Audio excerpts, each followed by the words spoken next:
Hivi unajua ni kitu kirahisi sana kuwekeza nchini Tanzania, na hapana, sizungumzii kuwekeza kwenye matikiti ama kuwekeza kwenye mashamba ya mpunga. Nazungumzia kuwekeza kwenye masoko ya mitaji nchini Tanzania.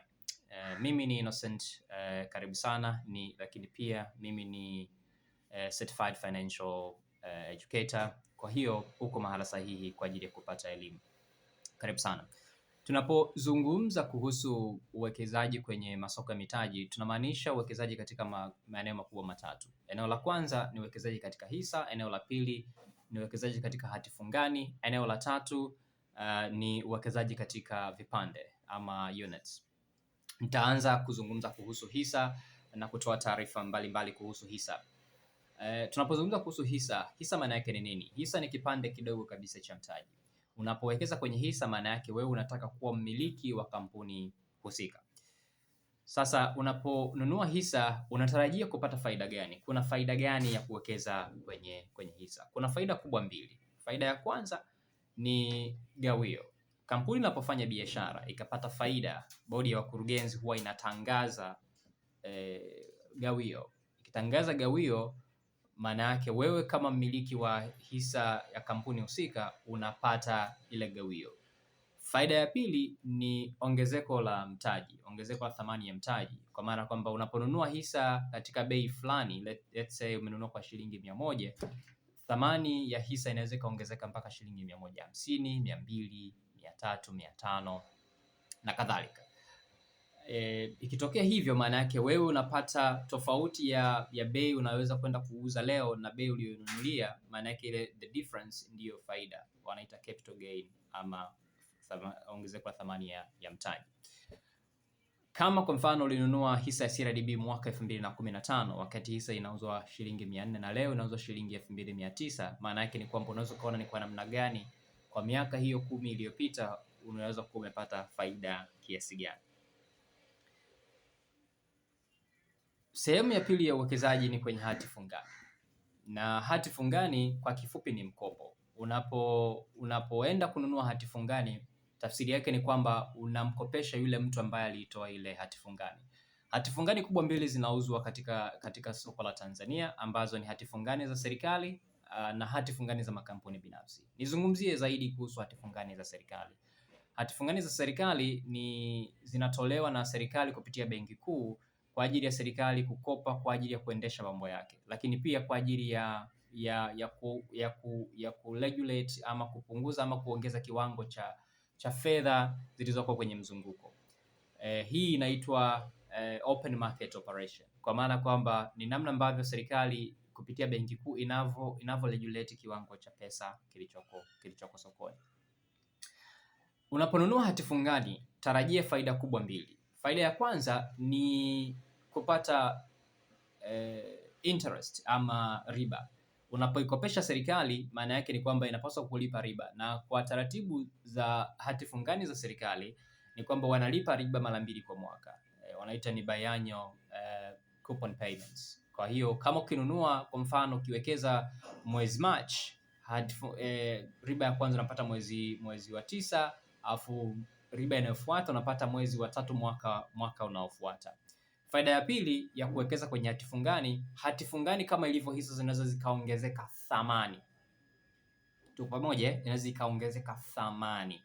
Na zikiongezeka thamani maana yake ni kwamba unaweza kama ulinunua kwa shilingi 100 leo, halafu baada ya miaka kadhaa ikawa shilingi 120, maana yake unapata faida. Sawa?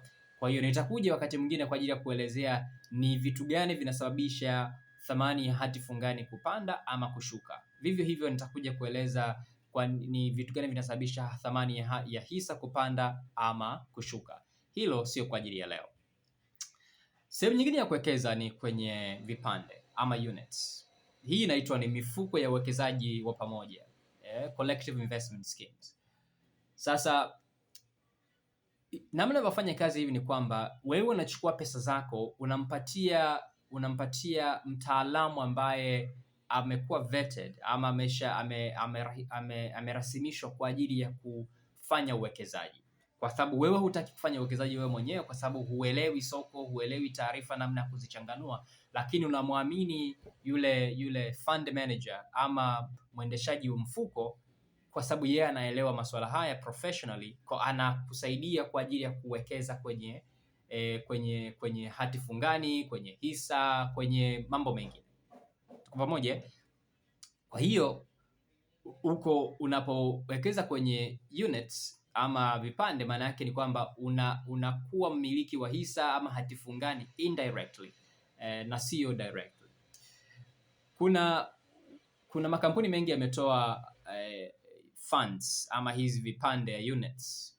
Moja wapo ambayo tunaifahamu na kila mmoja ambaye amewahi kusikia, hata wewe unaweza kuwa umewahi kusikia, ni UTT, Unit Trust Tanzania. Hawa mabwana wamekuwepo sokoni kwa zaidi ya miaka 20. Kwa hiyo wanaelewa, wamefanya hii biashara kwa muda mrefu. Kwa hiyo wamekuwa ndio kama benchmark, wamekuwa kama ndio reference points kwenye mtu anapokuwa anazungumza kuhusu uwekezaji wa pamoja ama units. Wana mifuko 6 na wana mfuko wa uwekeza, wana mfuko wa jikimu, wana mfuko wa watoto, wana mfuko wa hatifungani, wana mfuko wa liquid fund na wana mfuko wa liquid na mfuko mwingine. Na nitapata fursa one of these days kwa ajili ya kuja kuelezea UTT na mifuko yake na kila mfuko unamaanisha nini. Lakini pia kuna makampuni mengine kama vile iTrust Finance ambao pia wameanzisha mifuko yao. Wana mfuko kama vile wana mfuko unaitwa iCash, wana mfuko unaitwa iIncome, wana mfuko unaitwa iGrowth na mifuko mingine.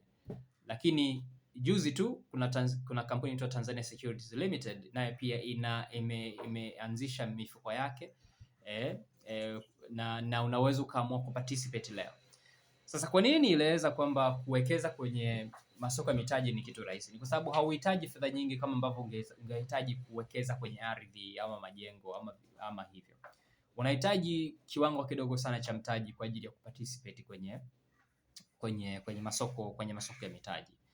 Kwa mfano, kwa soko la hisa la Dar es Salaam kuna makampuni ambayo yana hisa zao thamani yake, bei zake ni ndogo kiasi kwamba hata ukiwa na shilingi 10,000 unaweza ukawekeza. Hata ukiwa na shilingi 5,000 unaweza ukawekeza.